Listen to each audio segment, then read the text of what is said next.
human beings, this includes you, are natural meditators. You do it every day, you just don't know it. But I'm going to get into that in this live as you guys come in. Why is meditation important? Meditation is extremely important because it is the only way that your subconscious mind can get a break. Doesn't get a break during sleep. Doesn't get a break in any other kind of way. There are many benefits to meditation. And those benefits differ from one person to the next. And it's ironic because in meditation, you're supposed to meditate for meditation's sake.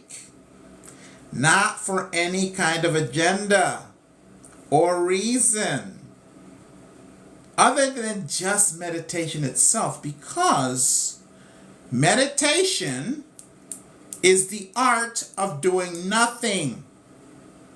All this will become clear. Meditation is the art of doing nothing. Now, if you're tuned in here, you're not going to be hearing the same old stuff about meditation that you've heard everywhere else. I am a true meditation teacher, and there are many out there who mean well and who are teaching meditation but have no clue as to what they're doing. And what you're going to get here at this live is probably going to be more, unless you're doing the same, unless you've already learned this. You're going to be learning something completely new. All right? So thank you all for being here. Namaste, namaste, Miss Nikki. Thanks for having you here again. Nikki always comes by. Thank you so much. The art of meditation. And this is for you if you have trouble meditating. Because if you already know how to meditate, you don't need me. That's a good thing. Because what we want here at All One Consciousness is for a man like me to become obsolete. Meaning, you don't need me. Right? Not for growing your consciousness. Of course, we need each other to make this world a great place. A better place, yes? So let's get right into it, because there's 59 of you here. And we're not going to waste any more time.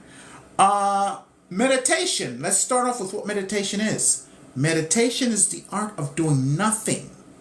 Nothing.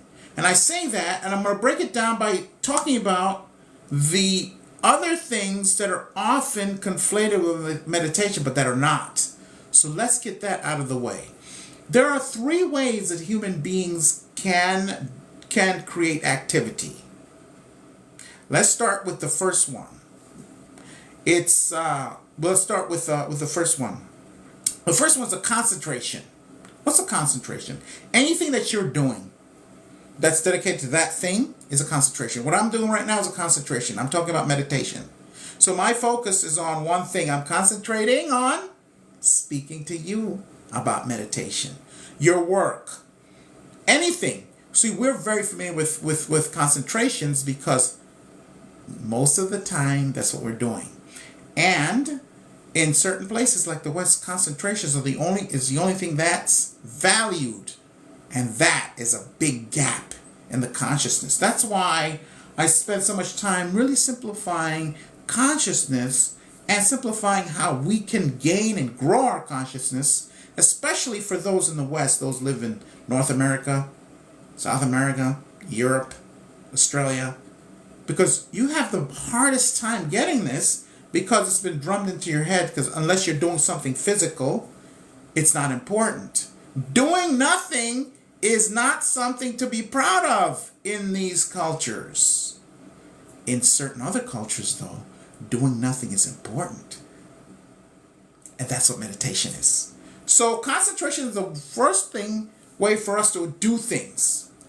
The second way is through contemplation. Contemplation is just sitting there and just thinking about something. Usually we contemplate issues in our lives and how to resolve them. Contemplation is thinking about something, and you're often slipping from the alpha state to the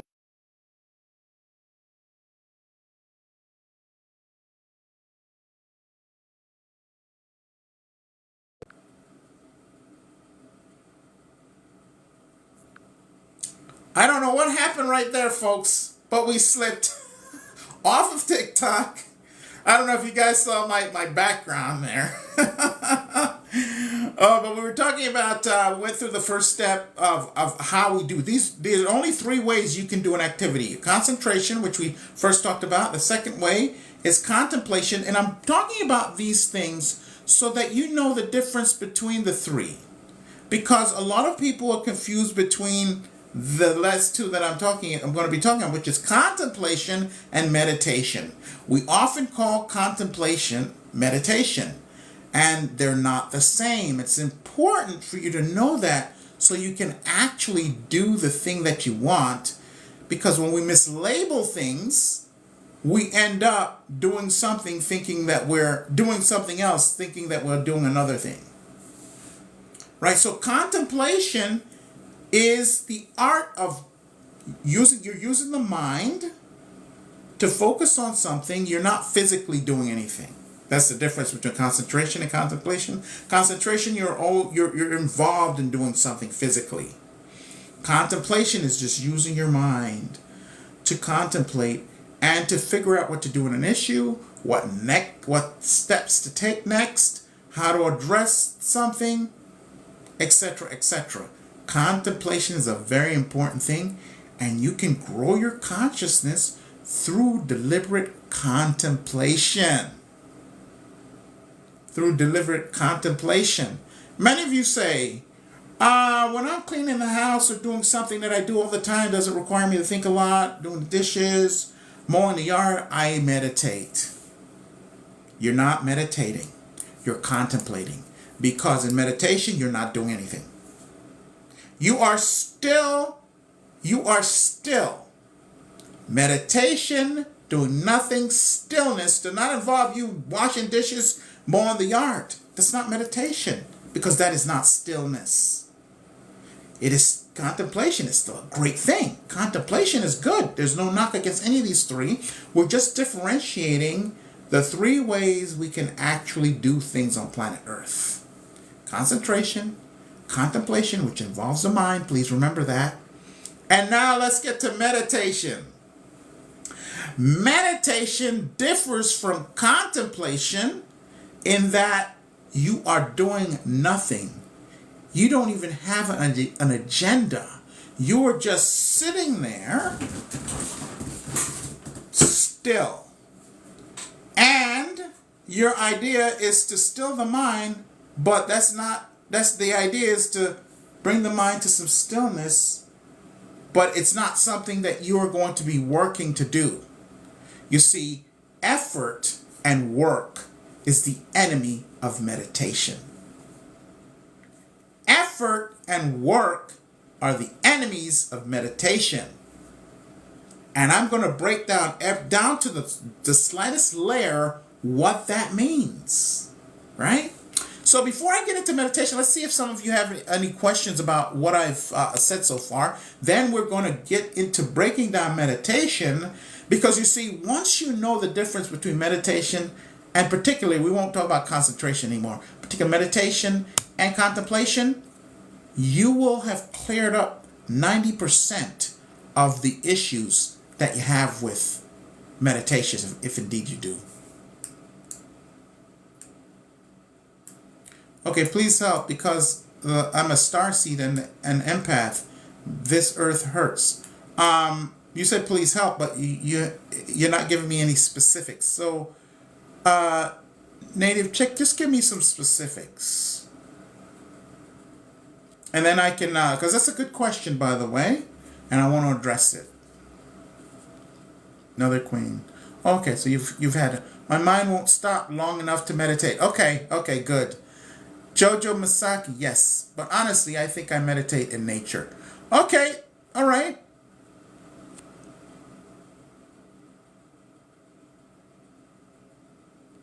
I'm not happy with this. I love nature. I can't meditate. Why? I must stop. Okay, whether you're a starseed or not, don't get too caught up with that. With labels. All right?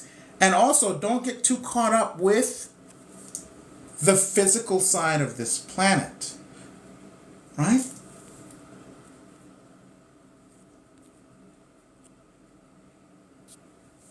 Oh, okay, native chick. So let's deal with that. Let's deal with your question. Let's deal with your question in particular. Um,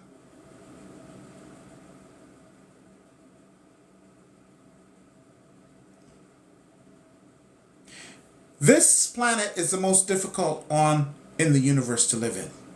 So it is. So there's no doubt about that. But you chose to come here, and accepting that is the first step in really learning to be at peace here. So you must accept that. If you do not accept that, then nothing I say after this will be helpful at all. Because all of us are here, whether you're a star seed or not, we are here because we chose to be here and we were chosen. You see, we were chosen. And I'm not talking about the 144,000 fake stuff. Throw that stuff in the garbage. Because all it does is create separation amongst us. 44,000. That's nonsense. Right? That's why I don't like labels. And that's why I said, kind of ditch the labels. Because then what that does is create a separation. I'm a star seed. I'm this and that. And everybody else is that over there. We have to see how this system pits us against each other. And you could accept the term star seed, but don't allow it to be the thing that leads you, and don't allow it to become the things that you show up in the world as, because you're more than just a star seed. Just so you know, right? So what you have to do is accept that you were chosen to come here, but you can't just be chosen. You also have to choose. So you were chosen, and then you chose as well, and you came here. This is a very difficult place to be in, right? And so when you accept that, you go, okay, then how can I make it to my liking?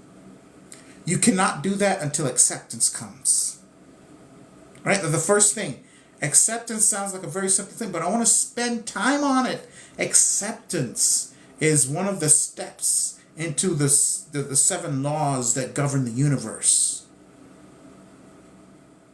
In this case, the law of cause and effect. Within the cause of law, to bring that and activate that without really getting into specifics about what the law of cause and effect is, to activate that, you must accept that you're here. And that you chose and were chosen to be here.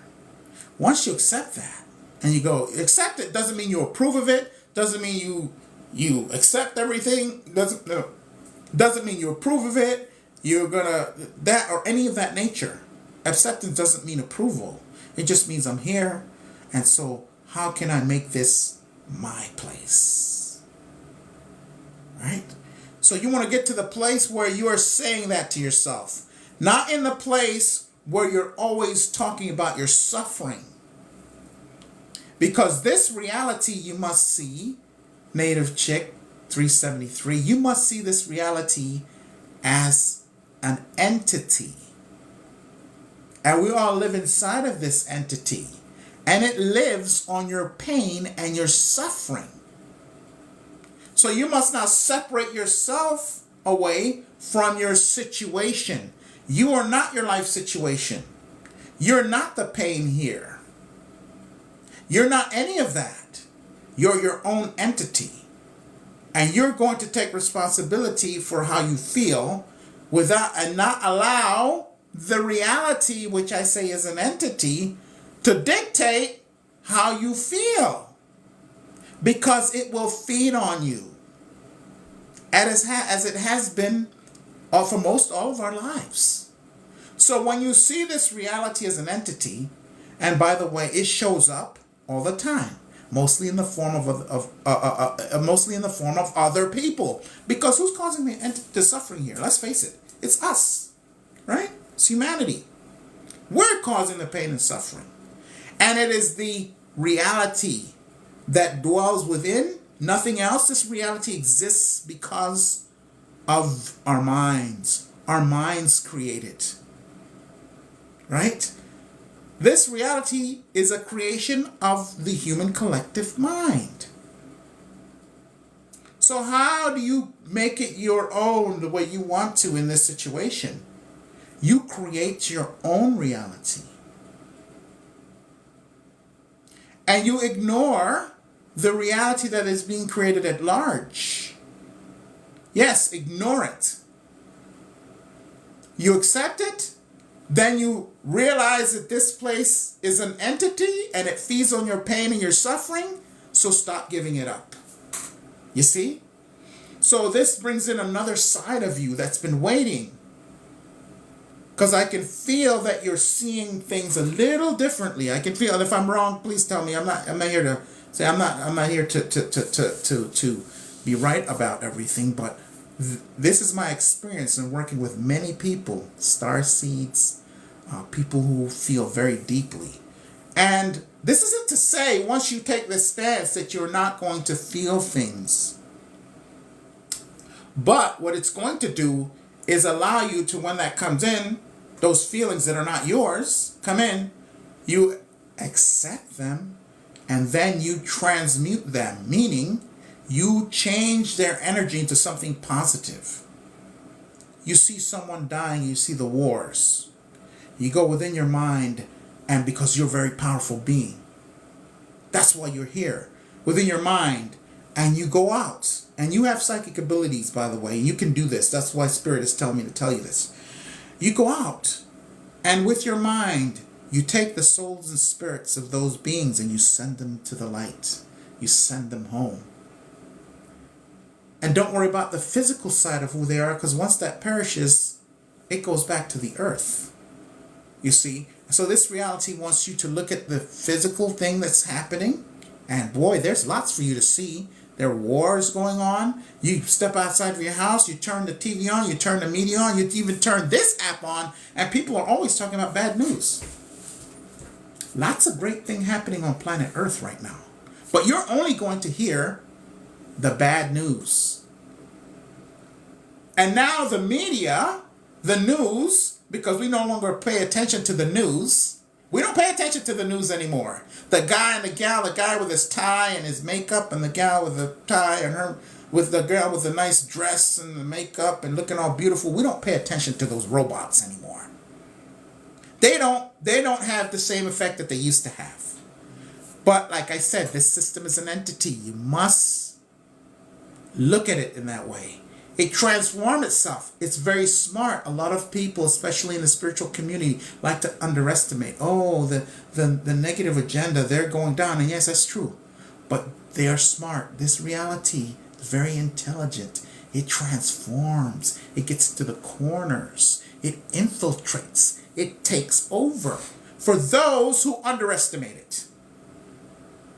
So, because we no longer watch the news per se anymore, except the older generation, people my age and more. I go to some people that I know, and they got the news on blaring. I say, please shut that. I get out of that house as soon as I can, because the energy there is just right.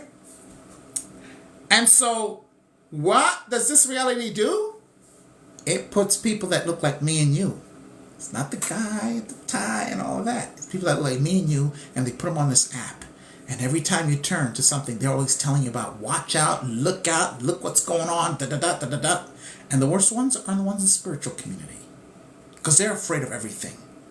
When they should know better. Right? Right? So this reality has transformed that energy into something that you'd accept.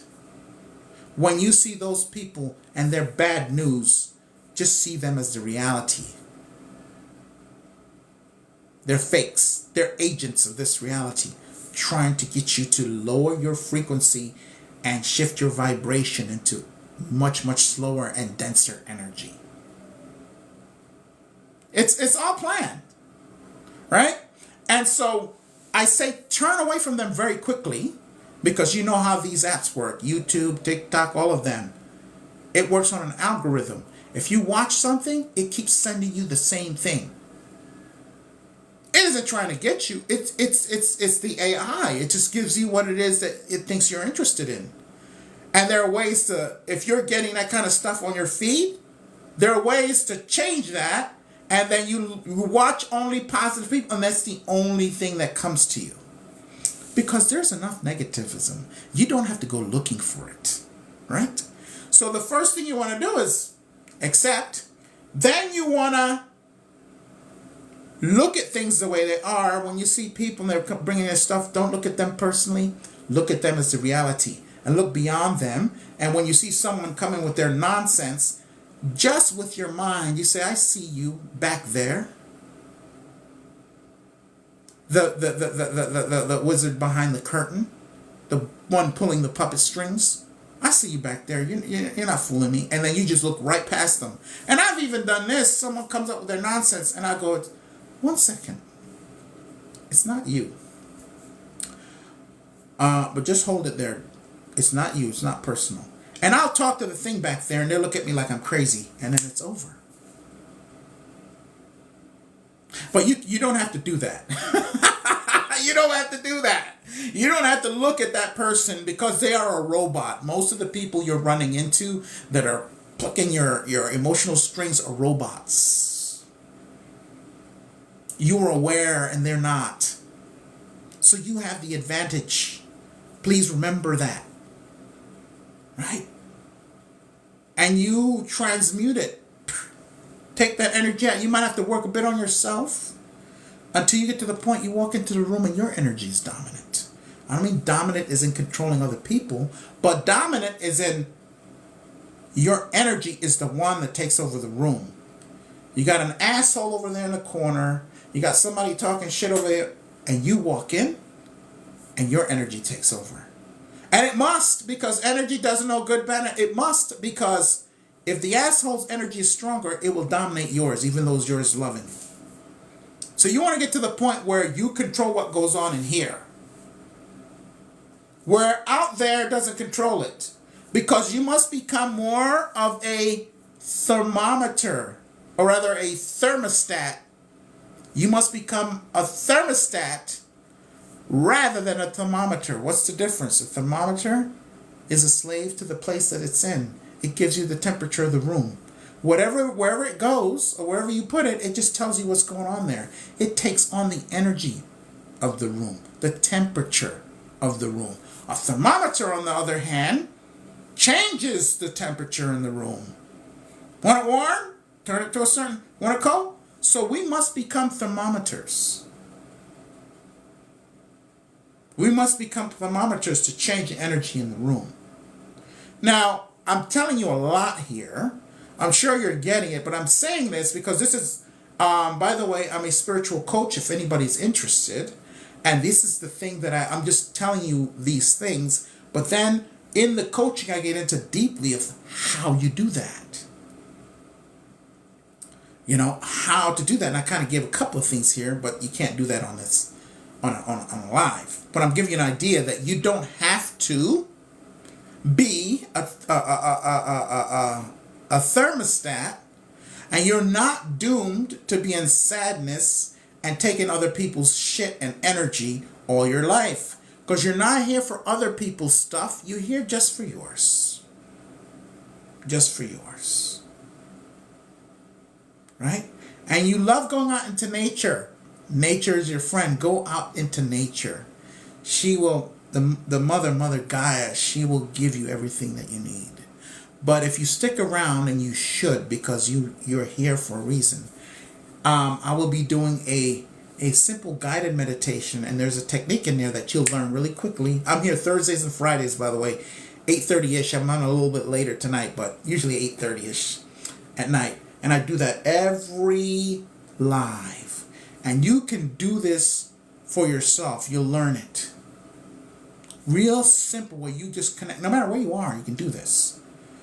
And connect to the planet. And connect to nature. You can even do it with your mind. But techniques are great because they make things repeatable. And if you want to spread something on a worldwide level, you must make it repeatable. Easy for anybody to do. Those are the greatest inventions in the world. The ones that are repeatable and that can be taught easily to many, many people. And this is one such technique.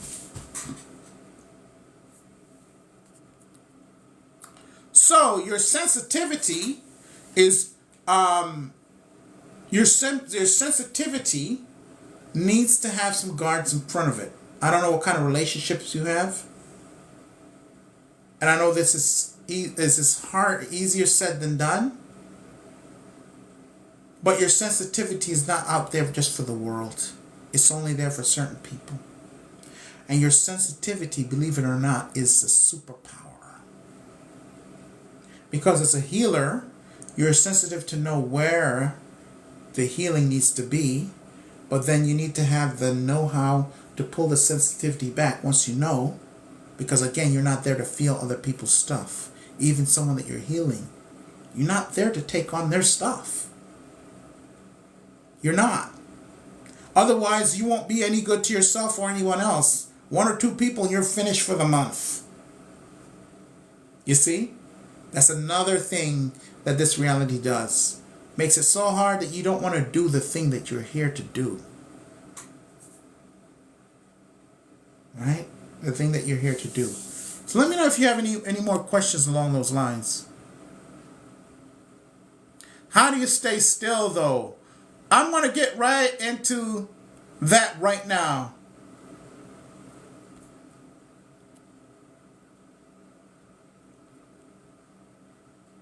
Yes, thank you. There, oh joy, you know who you are. You're exactly right. Yes, we are chosen for this life and then we choose. I don't like calling myself anything other than a human being. Me too. My name is Papa Guru, but I'm human. Where are you from, Papa Guru?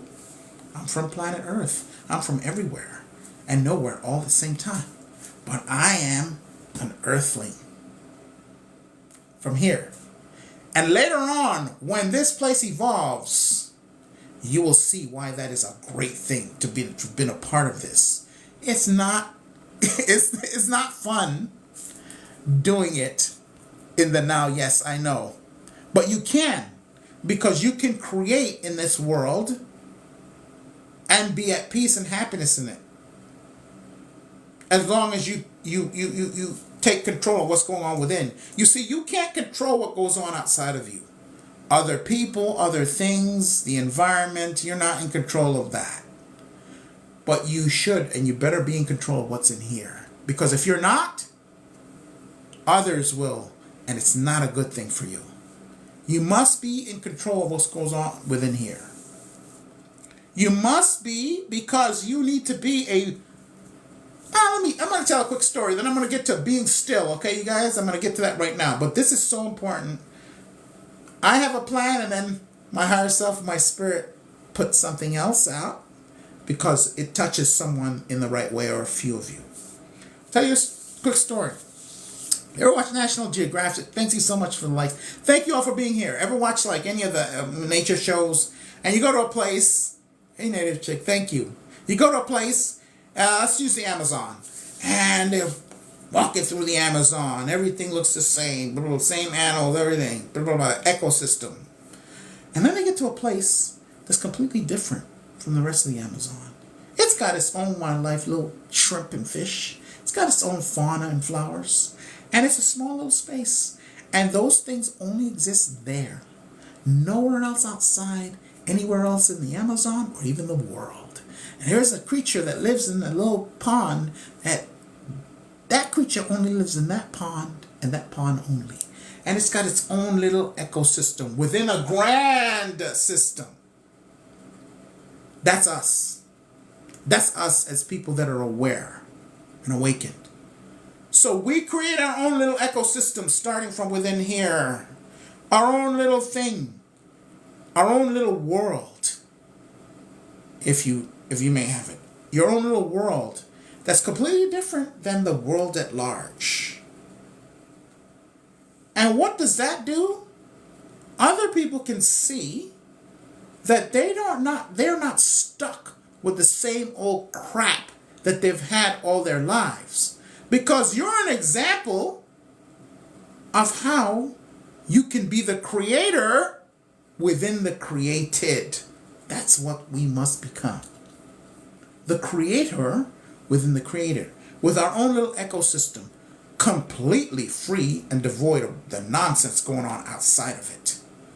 Others see that. And most people that see it, you won't even know. And they'll go, oh, I don't really have to go along with the nonsense. That person over there, they got their own thing going on. They're not a part. They're living here. I see them every day, but they got their own life going on. Pretty soon, with that permission that people get, they start to want to know how to do the same thing. And that's the entire point of transforming the planet. You cannot, native chick, the reason why you're not happy here is because no one should be happy in the middle of a whole lot of sickness. Yeah? No one should be happy in a whole lot of sickness. Only the sick are happy in sickness. That's why. So you be the cure that humanity needs by first taking control of the interior world and what goes on there. And what goes on in there. Okay, now let's get to how to be still. Okay? So when you're meditating, this is the key. Your job is not to have an objective or an agenda. Someone says, well, how do I be still? Your job is to simply sit, be physically still, and this is the big deal. This is where the problem comes in. Most of us think that we and our minds are the same thing. Even though many of you have heard you're not your mind. So your mind is not you. So you need to separate. You need to come to that comprehension and understanding. You are not your mind. Yes? You're not your mind. You're spirit. Let me tell you something about the mind. 1 minute you're thinking about grandma's cookies that you loved when you were 5 years old. Next minute you're thinking about the accident you almost got into down the street. This is all within 30 seconds. What I'm talking about here is happening within 30 seconds. So think of a 30-second span. This is everything I say is happening during that time in your mind. The next minute you're wondering, oh, what's that over there? Let me go see. The next thing you're wondering, I didn't drink enough water today. Next thing you're wondering, oh, what the heck is going on across the street? All within 30 seconds. No rhyme or reason to it at all. Why are you giving it so much attention and power? Please explain. That is your mind. It is like a 2-year-old. And it works best and only when you're giving it a job. And you can't spend all day giving your mind a job. That's not what you're here for. So when you're in meditation and you're trying to do nothing, that mind goes to work in the same way. Oh, I just closed the door to come in and sit down in meditation. All those thoughts start coming. Number one, you're not there to stop thoughts. You're not there to make your mind still. You're not doing any of that. And that is what many meditations teachers teach you. When you sit and you decide to meditate, if there are thoughts coming, that's meditation. If there are no thoughts and you're super still, that's also meditation. Because meditation is the art of doing nothing. And also, not just that, the practice of it. Practice. So when you first start meditating, what makes you think you're just going to sit down and make your mind still when it's been running rampant your entire life? It's not. It's like anything else. You're sitting there and you let the mind do its thing. You're not your mind. You're spirit. You're spirit. So when you do that and you just let the mind do its thing, it begins to, after some time, you begin to create a separation between you and your mind, which is the idea. Because right now you and your mind are like that, and just because you start meditating yesterday does not mean it's just going to end. It is a practice. That's why meditation is called a practice. Right? It's a practice. So when you're on your mind like this, you think you are your mind. oh, some people go, read my mind. No, I don't want anything to do with your mind. When I do readings here, I don't want anything to do with your mind. I'm not reading your mind. I don't want to read my own mind. What makes you think I want to go into yours? None. I'm going to give you a quick exercise right after these questions. Hey, how's it going? I love the truth. Good to see you again. I'm gonna give you a technique that'll make this simple. Right after I get done with these questions. And by the way, if you're interested in spiritual coaching, you can DM me or contact me. My mind is my servant, not my master. Yes, that's what it's supposed to be. You know things before they happen. Yeah, that's clear knowing.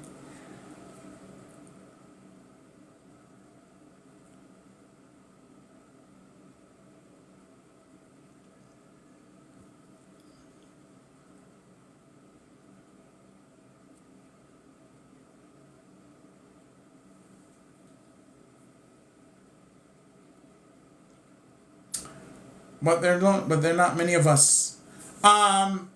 No, there are many, and that's increasing. Native Chic, that is increasing. That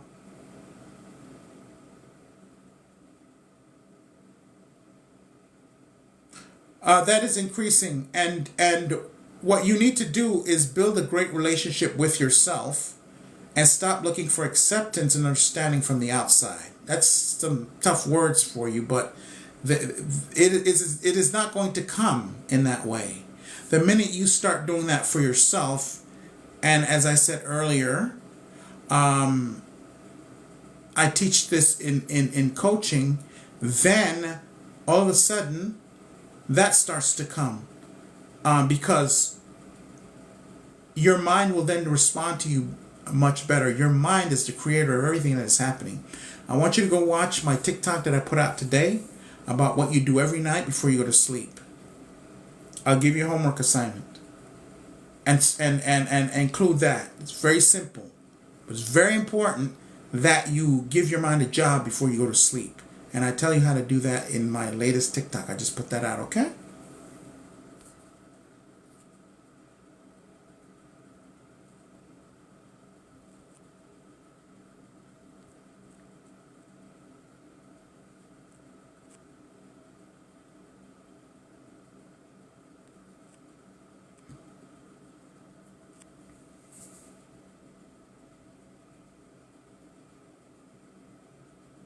Oh, you have Tasha? Tasha, you've been trying to find my live. Tasha, I didn't come on till 9 tonight.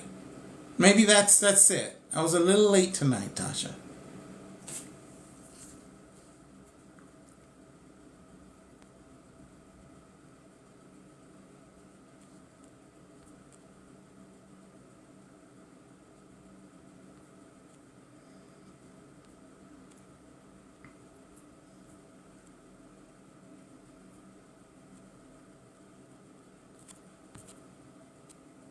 Okay, so let's go to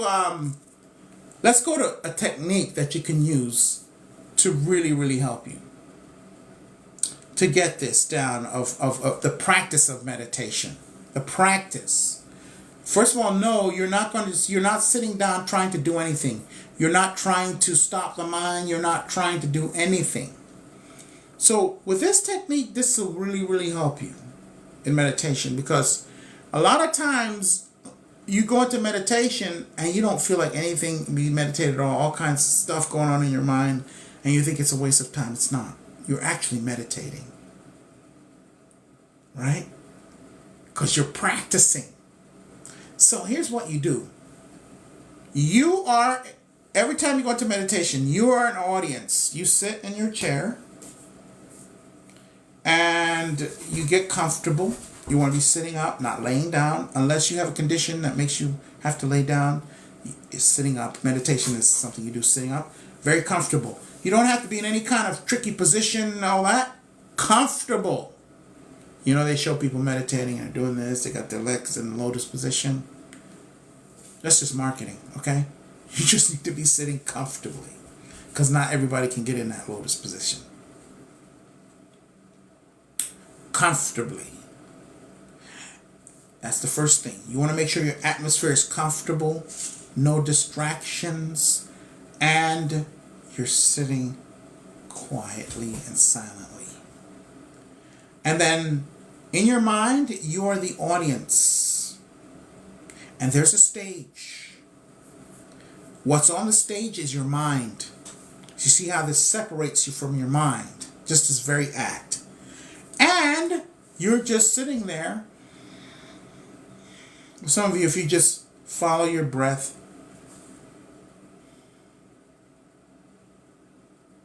just pay just attention to the breath, no effort, no effort. And you observe your mind. Whatever is going on, you just let it happen.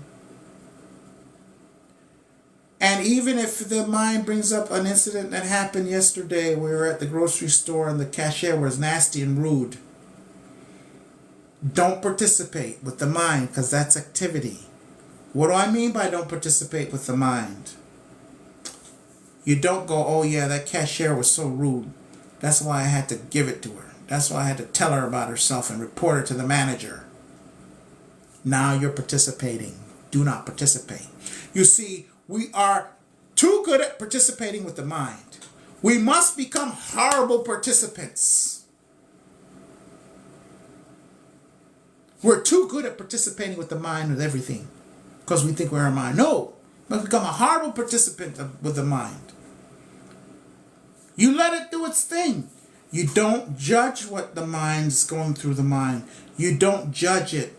It's not good. It's not bad. It's not ugly. It's not anything. It's not anything. It just is. The mind is just doing its thing, and you're over here watching it, observing it. Just observe it. The body has an itch. Observe it. You're not going to scratch it. Believe it or not, I have itch and all that. I don't scratch it. I don't do anything. I just observe it. And the body is used to me listening to it and saying, but during meditation I don't. And in about a minute, it's gone. Wherever it is that itch, it's gone. Itch, if you don't itch something, it eventually goes. If it's just not caused by some kind of irritation from a poisonous plant or something you have on your skin. I'm not talking about that. You would have known that before meditation. Trust me. It goes. I'm observing everything. I'm observing the mind. I'm not participating with the mind. If the body does something, I'm not participating with it. I'm just there. I is the I that always exists. Before this body and this physical mind, and it will be there after, the I. That is the true me. That's who's observing. And so as I take my attention away from my mind, in other words, then a separation starts to happen.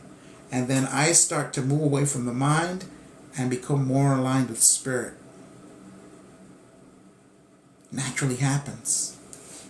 So this is what you need to do. This technique is great because it allows you to go into meditation without any expectation, judgments, or without having to think that you need to do anything, because meditation is the art of doing nothing.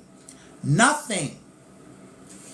Things are happening, but they're just happening. You are doing nothing. The mind is going like da da da. You might have an itch. You might hear a car down the street. All of it's being observed.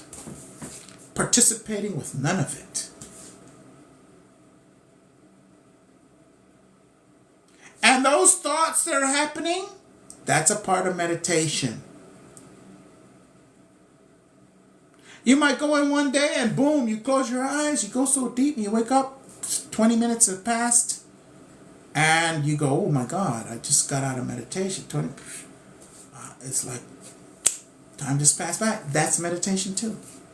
They're both meditation.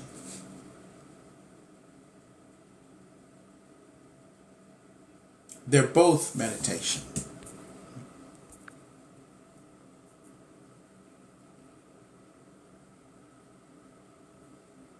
They're both meditation. Sometimes you fall asleep in meditation. That's a good thing. The reason why you fall asleep is because that's what you need. Another thing that often happens in meditation, you're always shedding energy, shedding stuff that you're holding on to in the body.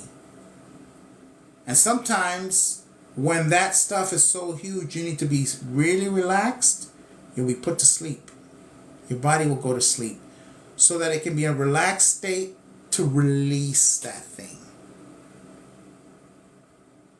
You'll be in a relaxed state to release that thing. So that's why you go to sleep. If you're going to sleep every single time when you meditate, then you need to get more rest. Because meditation, going to sleep is a good thing, but if it happens 100% of the time, you're not sleeping properly. You're not getting enough rest. If it happens often, sometimes you meditate, boom, boom, and you don't go to sleep, but sometimes you do, then don't judge it. If it's happening every single time and you've been meditating for 6 months to a year, if you first start and it happens, then check out your sleep. If it first starts and it happens, just keep going. Don't worry about it. If you're sleeping properly, you just got a lot of stuff that you need to be completely relaxed to get rid of. And then after a while, boom, you'll be in the meditative state. Boom, letting things go.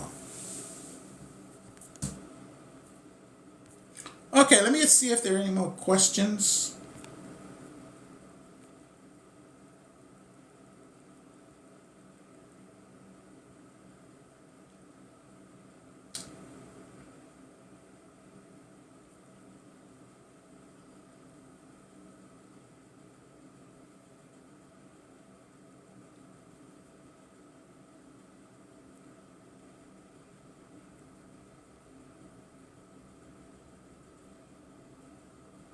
Okay.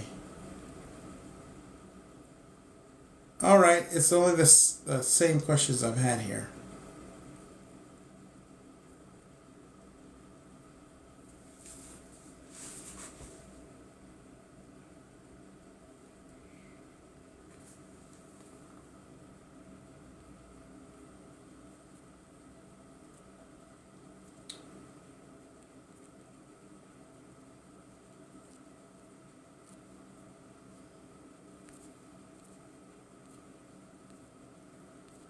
Okay.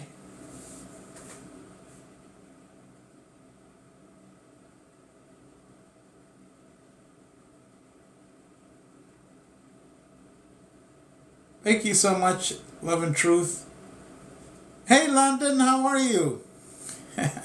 Great to have you here. Great to have you here.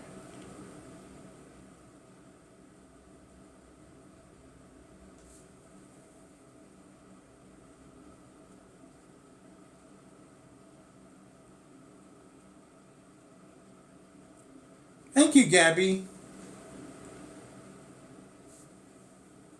We're all here for each other.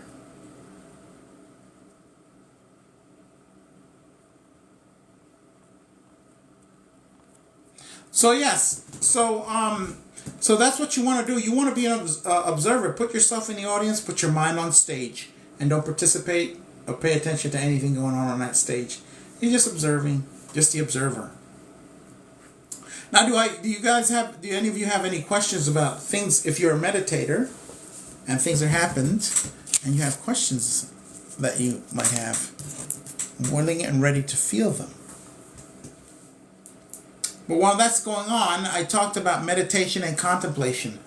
A lot of people, as I said earlier, do contemplation. A lot of you contemplate, but label it meditation. If you're doing anything, some people, they get into that state of mind when they're doing dishes, mowing the lawn, doing something that they do that doesn't require them to have to put much mental energy.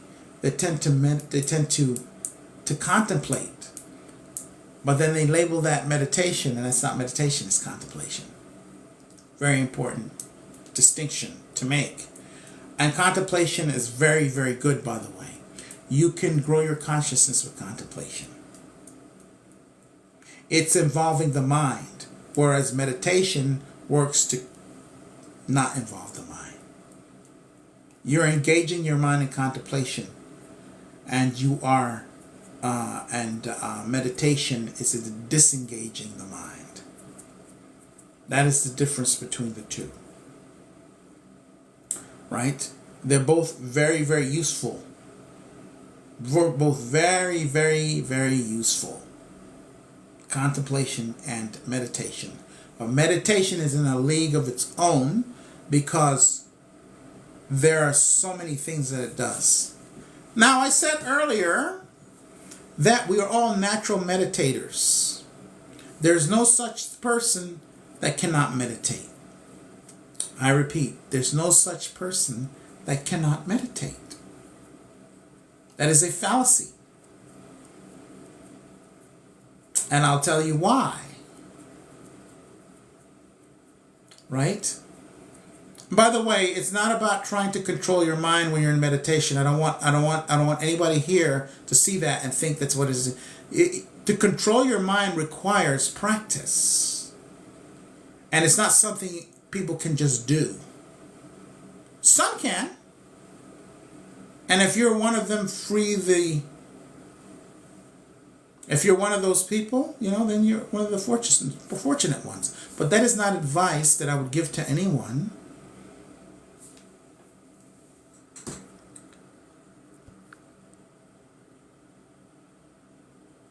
Because it is not possible. For many, there must be a practice that gets you to that point. Must be a practice that gets you to that point. Meditation is the practice that gets you to that point. Contemplation, though great, does not teach you to control the mind.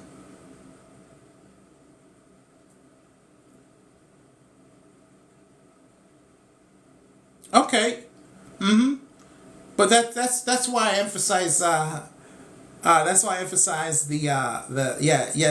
didn't mean when you meditate, just in general. Yeah, but that's why I introduced the practice, because that's something that many people have trouble doing. So one of the practices, the only practice I know to help control the mind is to meditate.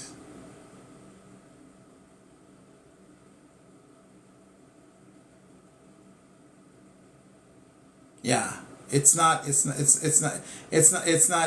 It's that's why I said, if you're there, you are you definitely had to do something to get there, and it's a process. And so let's talk a second about process. For many of us, we want progress, but we don't want the process. We just want to get to point A, the progress, without the process. There is no progress without process.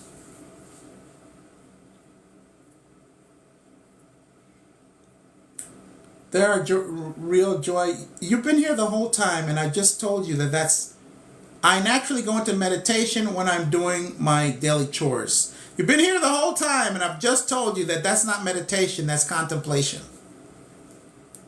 If you don't go into meditation. Meditation is doing the art of doing nothing. Physically, mentally, you're doing nothing. If you go into any kind of mental practice while you're doing your daily chores, that is a contemplation. It's a contemplation, not a meditation.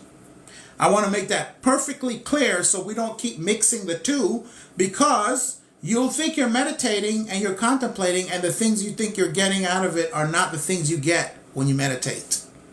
You sit down and your body is still and you are quiet. Nothing's moving around. You're not doing anything when you meditate. You are doing a contemplative exercise. Like I said, the contemplation is great too, but we need to make the difference between contemplation and meditation. Okay?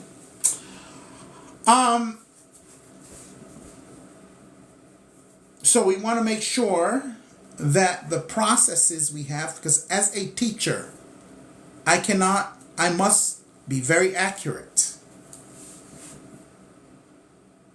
One who calls himself a teacher must be proper in the things that they teach.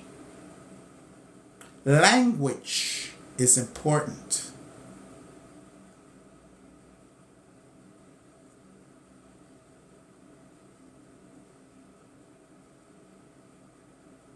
Yeah, when you meditate, free.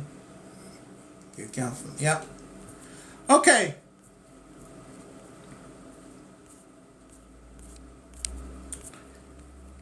And that is the reason why I repeat things all the time, because if we're used to it, it isn't anything about, sometimes it is just not listening. Some people are not great listeners, not to put anyone down here. But sometimes you don't hear, because if we're, and this is a human thing, if we're used to doing something a certain way, it's very hard for the mind to turn away from that, even when we've heard it 1,000 times. It's very hard for the mind to turn away from that to the correct. And that's why repetition is so important. And that's why repetition has the motto that goes with it. Repetition is the mother of skill. So when you meditate and you can't, and you know, you've been doing it for 2-3 weeks, it's a lifestyle change. When one meditates, it's something that's a lifestyle change. It's something you do for life. You don't do it and go, oh, I've been meditating 6 months. You have sages and masters meditate for decades.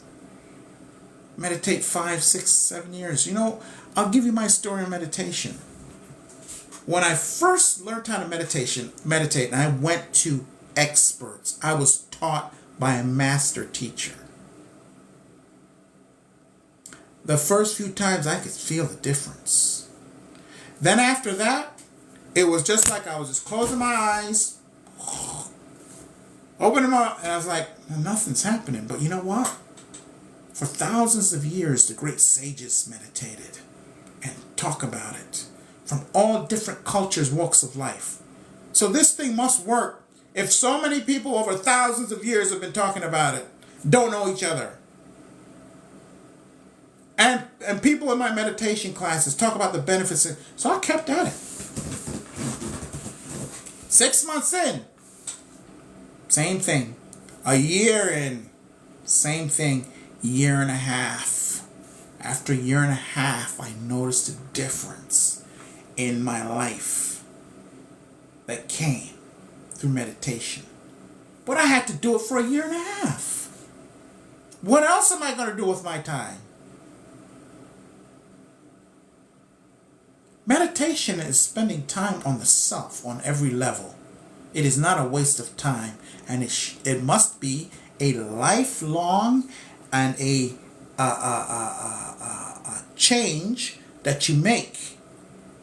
Not something you try out. Not something you know, I'm going to see how this goes. No. That's your attitude. Don't bother. It's a lifestyle thing. And you do it for meditation's sake itself and not for anything else. You have no agenda, no anything. And watch and see the magic happens. Because when you do that, you take the mind out of the equation. The minute you go, oh, I want to meditate too, now you've bombarded the mind. It's not a meditation. I want to meditate too, finish the blank. The minute you say, I want to meditate too, you've just stepped out of the realm of meditation. You meditate for meditation's sake only.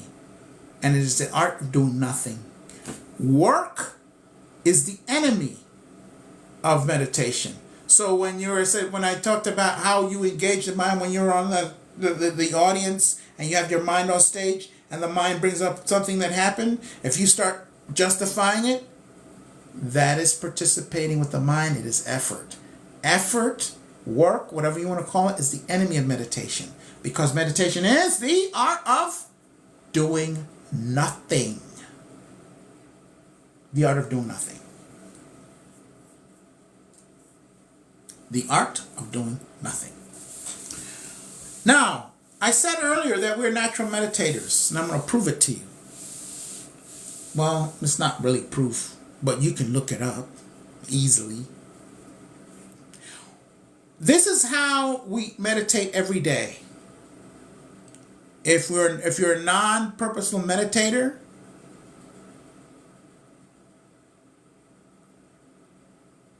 shadow work and meditation are two different things. They're not against each other. Nothing is against each other. Shadow work is something that you must do, and meditation is just something. If you're on this path, shadow work is shadow work. Meditation is a totally different thing. They have nothing to do with each other. So when you put your head down, or whenever you go to sleep, it's a cycle. You go to sleep. You close your eyes. You go to sleep. Right? That's the intent. You're awake, then you go to sleep. Just before you hit the sleep state, there's this gap. I should draw it out. Just to draw it out. Give me a second. Let me get a little. I'm gonna draw it out. It'll make it a lot easier to get. I mean, it's not hard, but.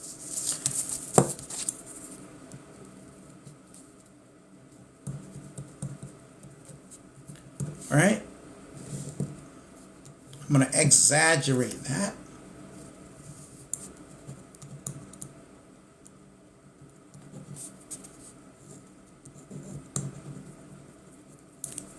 Okay. You guys can see my little thing here. Oh, my, let me know if you can see this clearly. My ring light is kind of, okay. So, you're awake over here, right? But you want to go to sleep and rest. When you go to sleep, you go into this cycle thing. Boom. Just before you go to sleep, you drop into this little thing called the gap. Can you see that gap there? You drop into this gap, and then you go to sleep. You drop into this gap for a split second, so brief you don't notice it. You don't notice it that you've dropped into this gap.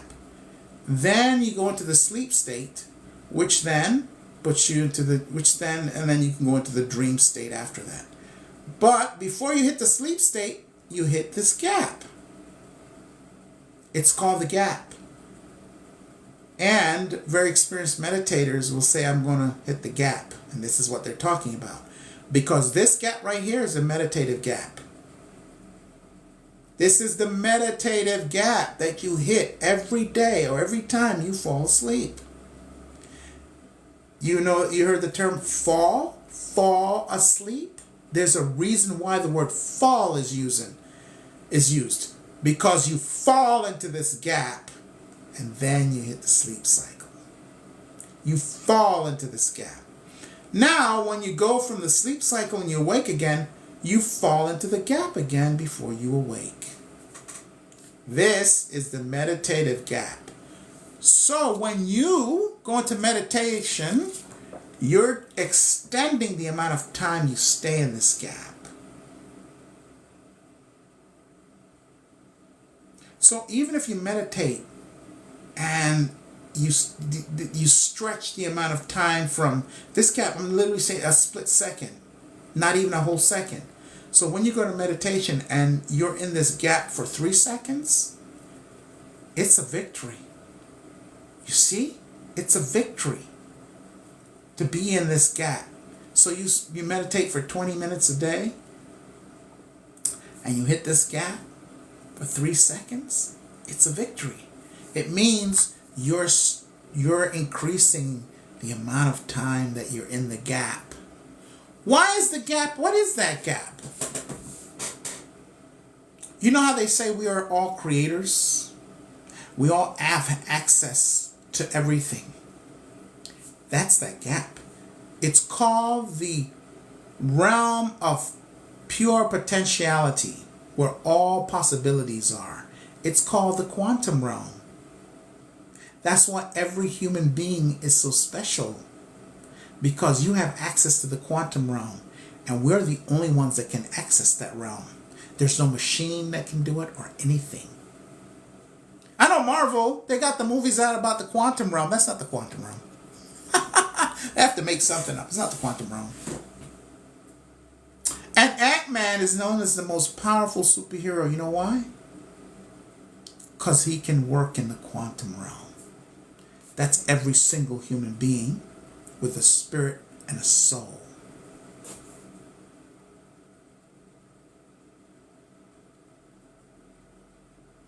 Now you know why meditation is so powerful. Contemplation doesn't take you there. Only meditation. And you drop into it, but it's so fast when you first start, you don't see it, so you don't think you're making progress. But like I said, it's the practice. Got a lot of thoughts going on? And you're that's still meditation. Because you're doing the practice. It's the practice that matters. And like I told you, I didn't see the progress of my meditation until a year and a half into it. 2013 is when I started. 2013. So that's why every single human being's a meditator. Stuff like this you do not learn from even so-called meditation teachers. Because most of them, or many of them, are trying to tell you you need to quiet your mind. Never happen. You will never be successful because you're introducing effort into the meditation practice.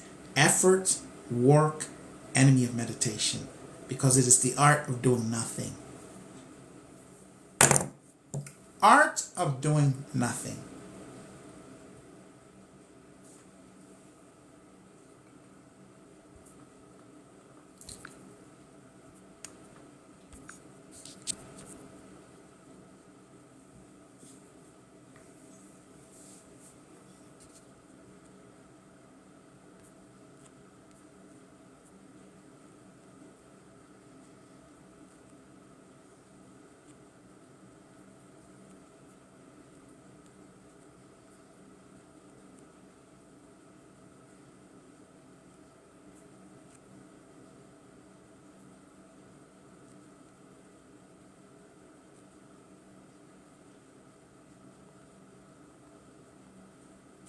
Concentrate on your breath. Yeah, I mentioned that earlier for that. That's one thing that people can do to help. And then yeah, the breath, because the breath comes from spirit. So that's advice I would heed. Yes.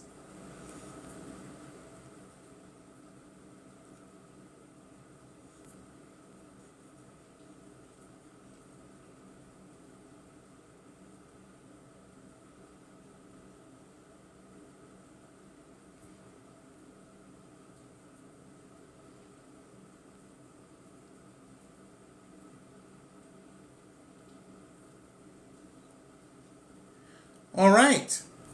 So we are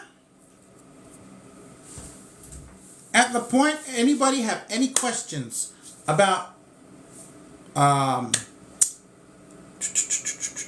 meditation?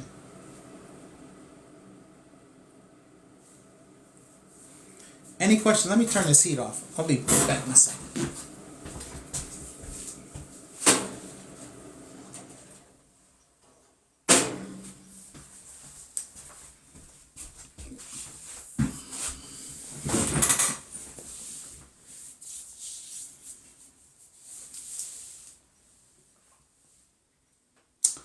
All right.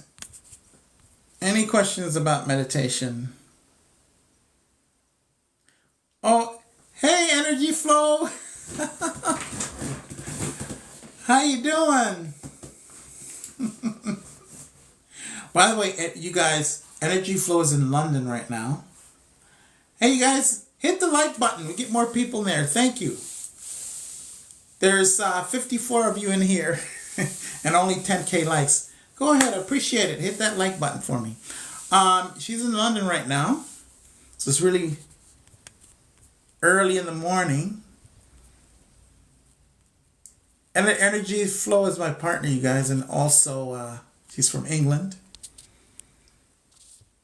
And so she wasn't here last week. He's also a moderator. All right. So we are at the point where, oh, let's see some more here.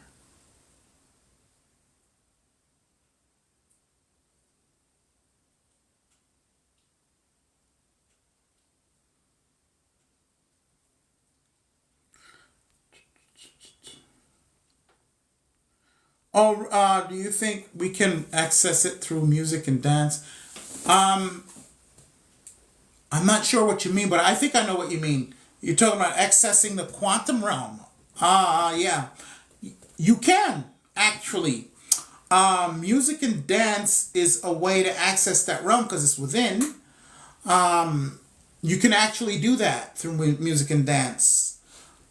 I've actually participated in that, and I'm not seen others do that. Access that realm through music and dance. And indeed, many African cultures have mastered that. Reaching that realm to dance and music. Absolutely. You can also access that through psychedelics or through entheogens, but you must be practiced to do that.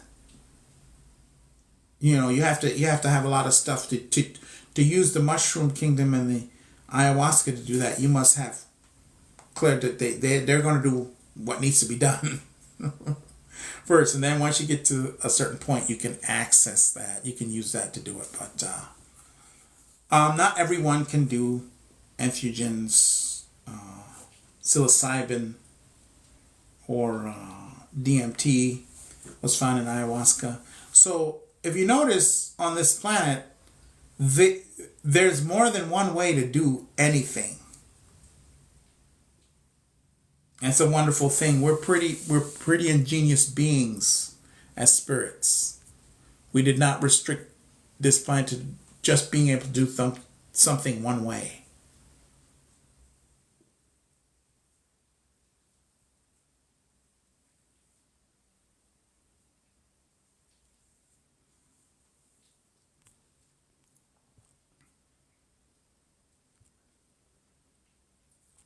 Yeah. So right now, I'll tell you what, we're going to get into it where we're going to go into a guided meditation clearing.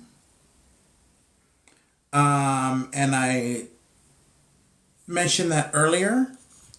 And this is a time, in a way, to really use the power within you. To start affecting change in your life. And you're also the planet, because your mind is powerful enough to change world events. Your mind is powerful enough to make world events. So instead of complaining, we start using the magic within. Yeah? We start using the magic within. You don't need any class. You don't need anything. Because you already got it all in here. And we start. So this, I talk about within or within or within or within. So this is one of the ways, I mean, you're restricted how many ways you can show that. But this is one of the ways we can start doing that as opposed to just talking about it. So we're a group here. Thank you all for being here. And we're going to do that right now. It's a guided meditation. You don't have to know. It's really brief. It's simple. You don't have to know what to do, how to do it, when to do it. I'll talk you through the whole thing. I'll talk you through the whole thing. You just need to be here. That's more than enough. More than enough. Now, there's only a couple really simple rules in this. Your intention. So you're going to have an intention for yourself. Something you want to change, and an intention to change something going on in the world. And the only rule is that these intentions are for the highest good of all. Number one, the highest good of all. And number two, no harm to yourself or anyone, or it'll shut down. Your intentions will not go anywhere if there's any harm to yourself or anyone. And the only rule is for the highest good of all. That's it. So think of an intention that you have for yourself and for the planet, and just put that in there. Now, some of you might go, well, I'm not really sure. I don't know. If you're not, you can yield that intention to the higher part of you, the higher mind, which is none other than you. And so it doesn't matter what this mind knows or doesn't know. You yield that, both those intentions, to your higher mind. That's what I do most of the time anyway. So if you're not sure, you can do that. So everybody and anybody can participate. Now, the first thing I'm going to do is, before we start, I'm going to clear the space so that it's a safe space for everyone, and so that it supports everything that is going on, that you're doing, all of your intentions, all of your great intentions coming from your heart is supported by the environment here that we've created in this virtual room. And so I'll do that now. I call on the great energy of the central spiritual sun, the great central spiritual sun, and the divine mother and source creator to make this space a space that is safe, and that all the wonderful intentions can be sent out to the planet for the highest good of all humanity. And indeed, not only just all humanity, all of life and consciousness on this planet. And so it is. Now let's start. By the way, this is the connection I talked about earlier, where you can make this connection every day, no matter where you are, with the planet, and bring that wonderful loving energy and have that relationship and exchange with planet Earth, where you're exchanging energy and you're giving appreciation for life.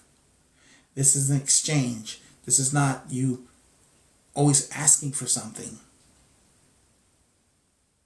In exchange, this is how it should be as powerful beings. This is an invocation. It's not a prayer. It's not a me begging. An invocation is a declaration of a desire. Right? And those who stand in their spiritual power do not pray, and they do not beg. They invoke.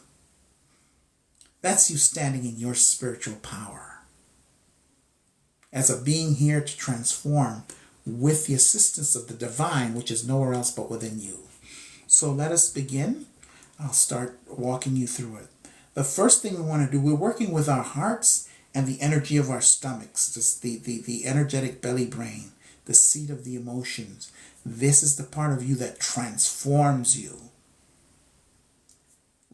raises your frequency, shifts your vibration. When you do energy work, when you're doing shadow work and all of that, it is the belly brain. You must work with that aspect of you for anything to happen. And the heart is, of course, where spirit communicates to you, your ancestors. And I'm just brushing over because there are a lot more going on in both of those aspects of ourselves.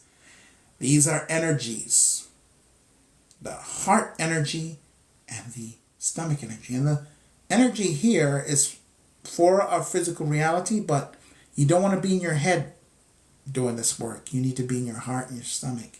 And so you just say, hey, mind up here, just observe and don't interfere with what's going on, because right now this is the work of the heart and the energetic belly brain. Okay? So you want to imagine that roots are coming down from the belly brain, down through the legs, down through your feet, right? And these roots are going down. Now, if you're on a high rise, you want to redirect those roots just with your intention. No special thing needed. Your intention is powerful enough. Away from anybody else's energy field. Because if you are sensitive, you'll feel it and you go, oh man, this is uncomfortable. What is this? You redirect it away from other people's energy fields so that you don't feel their stuff and they don't feel yours, because they might feel uncomfortable and wonder what's going on, right? redirect them towards the walls and down into the core of the earth. And your intention is to connect to Mother Gaia. To connect to Mother Gaia. Because she's the one that's facilitating all of this right now. And if you can feel that connection, wonderful. If you can't, trust the process. It's not about feelings, but if you can, it's a bonus. And to really relax, if you want to just do a pause breath, we should have done this in the beginning, but no worries. You can just breathe easily and softly to relax the body, letting the body know that we're in this process and we're in it together. Now, next, you're going to just focus a bit on the heart and just imagine that there's a curved line coming out from your heart. That curved line is coming out from your heart and down into the core of the planet, into the heart of the planet. And then back around to your heart, creating a full circuit. So it's like an orbit. It's called a heart loop. So you've connected to the earth with your heart and your energetic stomach, the seat of your emotions. And we want to give gratitude, because this is important, to Mother Earth for allowing us to do this and sharing this experience. And now we connect and we connect our intentions, and we connect with the energy that is within us, the divine energy that is within us, and the divine energy of the great spiritual sun, our ancestor,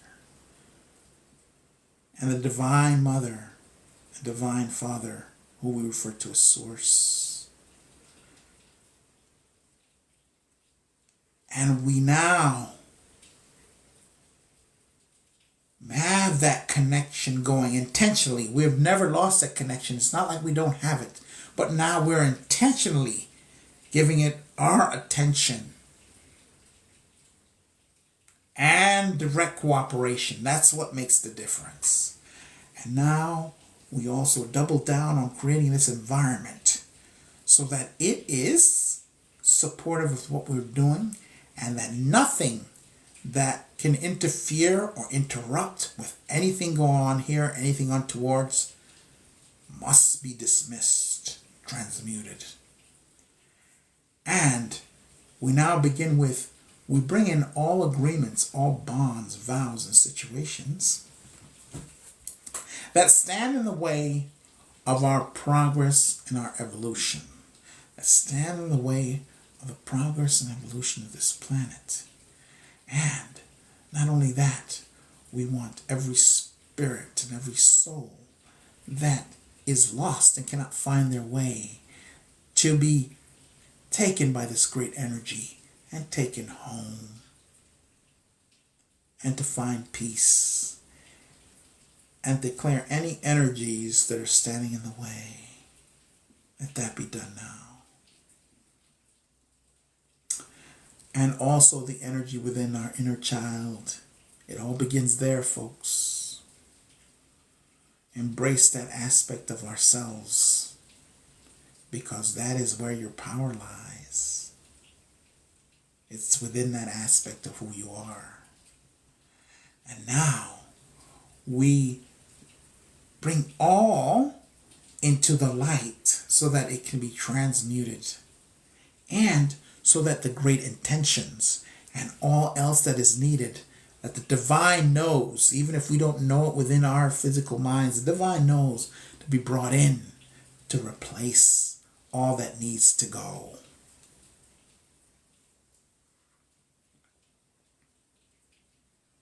And that includes any and all systems, energies, and frequencies that are related.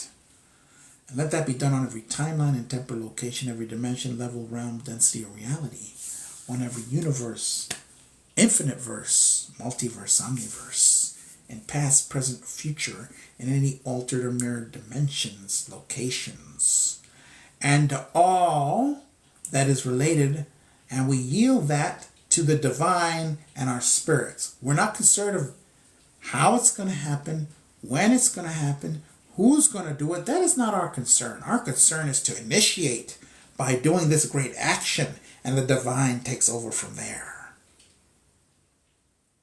So we are the divine in the physical. This is our job, to bring the actual things to the divine non-physical which is within us. And each has a role, and our role is to just bring it, know it, believe it, and let it happen, and we experience the happening.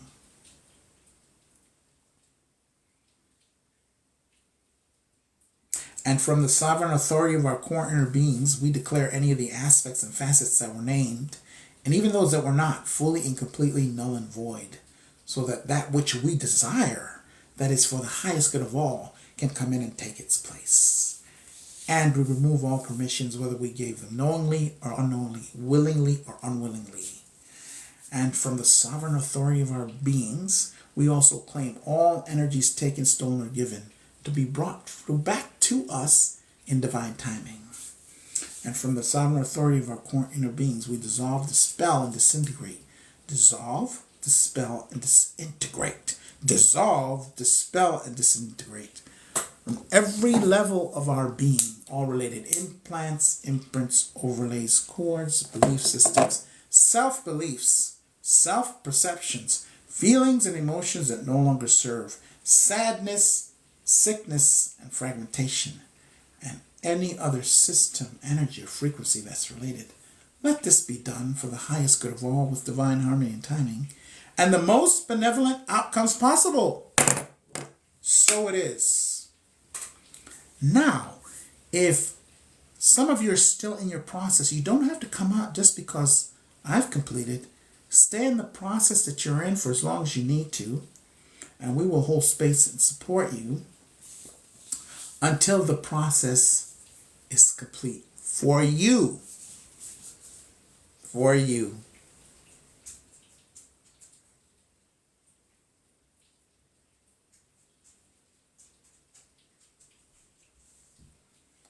And I thank you all for joining me in this effort. This is a very powerful way to, you see, action is power. Knowledge is potential. Knowledge is not power, it's action.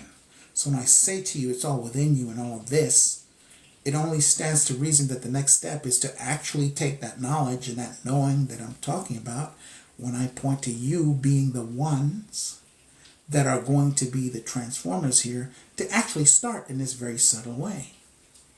And in the coming days or weeks, you might be guided to do some activities, do some things.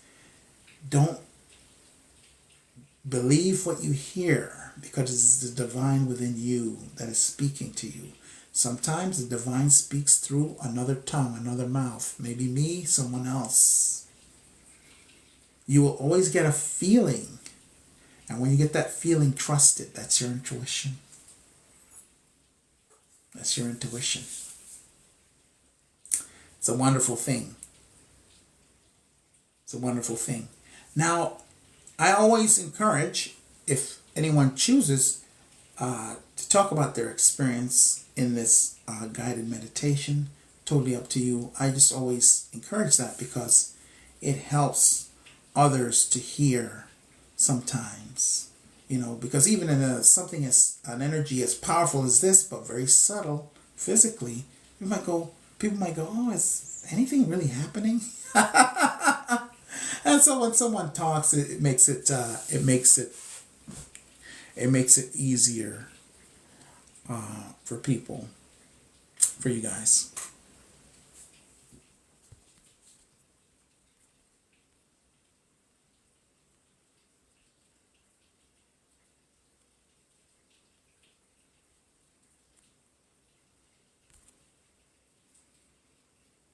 All right.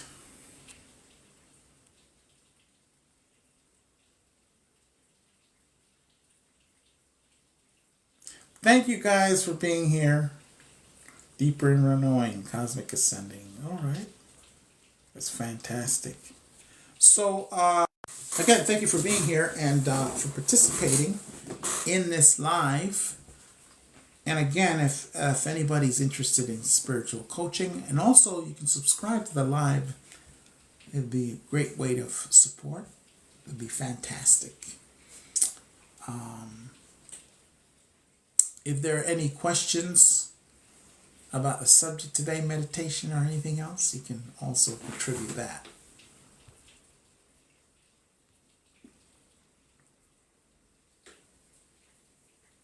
Thank you all for that have followed me in the All One Consciousness channel. Thank you guys so much.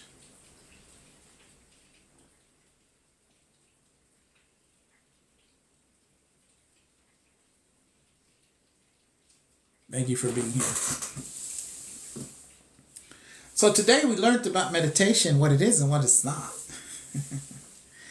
And hopefully some of the tips I gave you on meditation helps to progress your practice. That is indeed my desire, for you to leave with something that you can actually put to use straight away.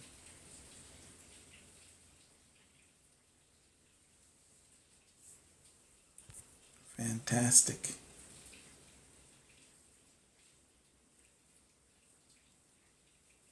Oh yeah, that's a good request there, Nate. I will do that. A difference between an invocation and a prayer. Yes, I will do that. I'll do that for sure.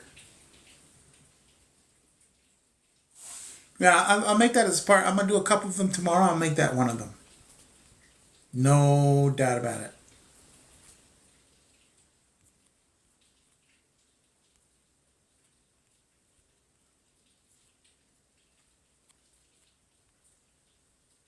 Fantastic.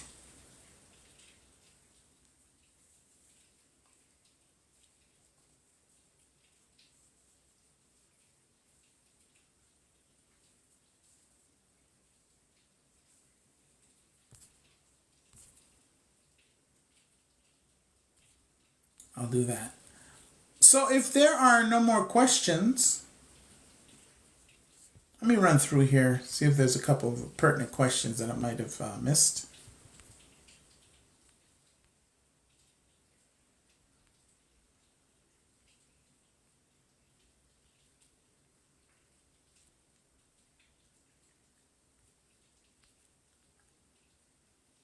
How do you hold your healing frequency? You hold your healing frequency. You don't have to hold it. You are it. It's within you. Native chick. There's no holding it. Now, a better question would be, you're holding it, but then there might be things that you're holding on to that blocks your healing frequency.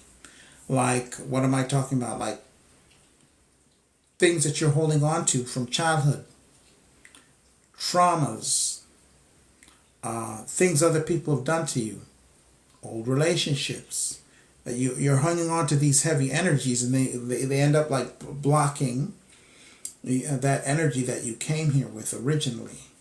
So you don't lose anything. There's no holding on. It's just who you are. You naturally carry it.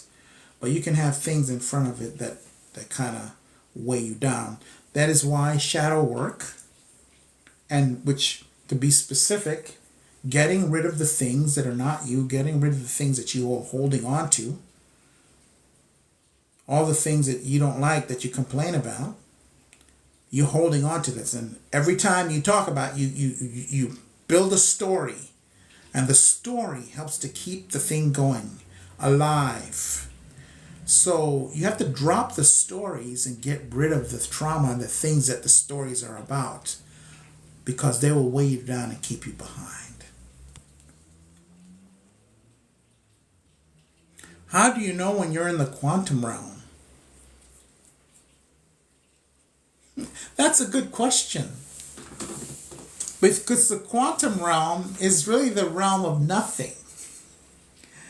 So when I'll give you this, Power of Crystals. Power, are you still here? Because I'm going back here. I want to know who's here. Power of Crystals, if you're still here, please say I'm here and I'll answer the question. If she's not here, I'm not gonna, or he's not here, I'm not gonna answer it. I'm only here for people that are on the live. Sometimes I shake myself awake before you. Okay.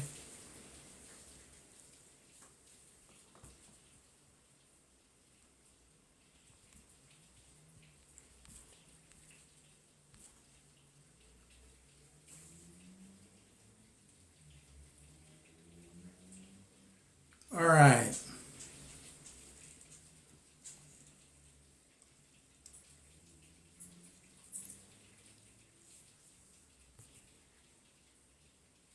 Okay, so I don't think she's here, so we won't be answering.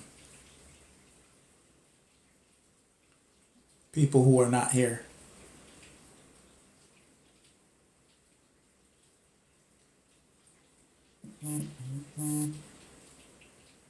All right. All right, you guys, if there are no questions, no more questions, thank you guys for being here. I will see you tomorrow at 8:30 p.m. Pacific Standard Time. Pacific Standard Time.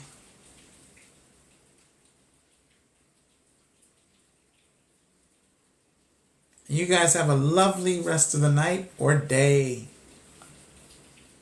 Thank you. Thank you, Nathan. Yes, I do interpret dreams. You can go to the bio and you can book an appointment there. So yeah, I do interpret dreams.